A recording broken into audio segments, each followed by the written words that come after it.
दुःखे स्वनुदुग्निमना दुःखे स्वनुविघ्नमना सुखे सुविगतस्पृहा दुःखे स्वनुविघ्नमना सुखे सुविगतस्पृहा वीतराग भय क्रोध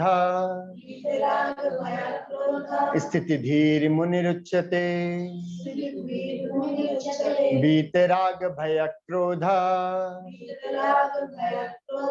स्थिति धीर मुनिरुच्यते दुःखे स्वनुदिग्नमना स्वनुविघ्नमना सुखे सुविगतस्पृहा वीतराग भय क्रोध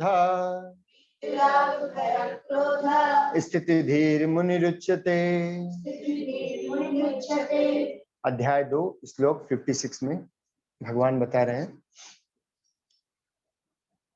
दुख जब मनुष्य का आता है, कभी भी किसी प्रकार का जब दुख आता है तो क्या होता है, थोड़ा सा में ही आदमी क्या होता है, उसको बेचैन हो जाता है। माने थोड़ा सा भी जब मनुष्य को दुख आता है तो उसमें वो बेचैन सा हो जाता है, उसको समझ में नहीं आता है कि क्या करें क्या ना करें। जैसे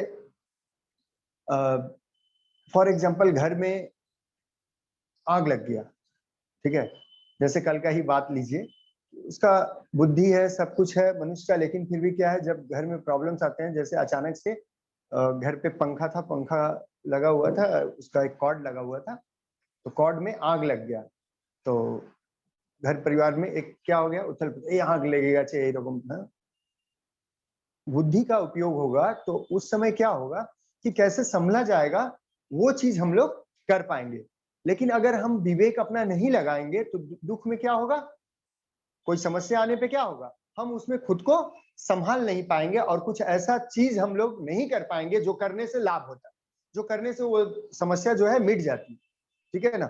इसीलिए सब समय हम लोगों को क्या रहना पड़ेगा, सम का भाव रहना पड़ेगा, घबराना, खूब घबरा ना जाए, हाँ परेशान ना हो जाए, ठीक है, मुसीबत आ रहा है उसको चिंता करेंगे कि कैसे उसको ठीक करना है, सुख आ रहा है तो कैसे उसको संभालना है, दुख आ रहा है तो कैसे उसको संभालना है, उसमें इनलिप्त नहीं हो जाना है, ठीक है ना। तो दुखे स्वनुदिग्नमना सुखे सुविगतस्पृहा, और सुख आने पर उसमें क्या करना है, जब कोई सुख आता है उसमें लिप्त नहीं हो जाना है। लिप्त का मतलब মনে করো এইবারে तो समस्या হলো फ्लैट কেনা হয়ে গেল, এইবার डिस्को डांस शुरू হচ্ছে फ्लैट, ठीक है, वैसा नहीं कि हो गया। हाँ, एग्जाम में कोई बच्चा पास किया, अब एकदम पूरा इतना खुशी हो गया कि उसको अब लैपटॉप खरीद दो, डेस्कटॉप खरीद दो, 2 मोबाइल खरीद दो, एग्जाम में पास हुआ उसको सब खरीद दो। तो इससे क्या होगा, अब वो नेक्स्ट एग्जाम में क्या कर दिया, हम उसको फेल होने का पूरा पूरा व्यवस्था बना दिए। तो इसीलिए हम लोग को पास हुआ, फेल हुआ, दुख आया, सुख आया, सब में क्या भाव रखना है, समभाव रखना है। ये क्या है, बीत राग इसको बोलते हैं, ठीक है, इसको क्या बोलते हैं, बीत राग। इसमें क्या होता है कि राग का भावना जो है नहीं होता है, उसमें द्वेष का भावना नहीं होता, क्रोध नहीं होता, भय नहीं होता है, ठीक है। क्रोध भय इन सब से क्या करना चाहिए, बचना चाहिए। ये सब से जो बचते हैं उसी को बोलते हैं स्थिर बुद्धि वाला योगी।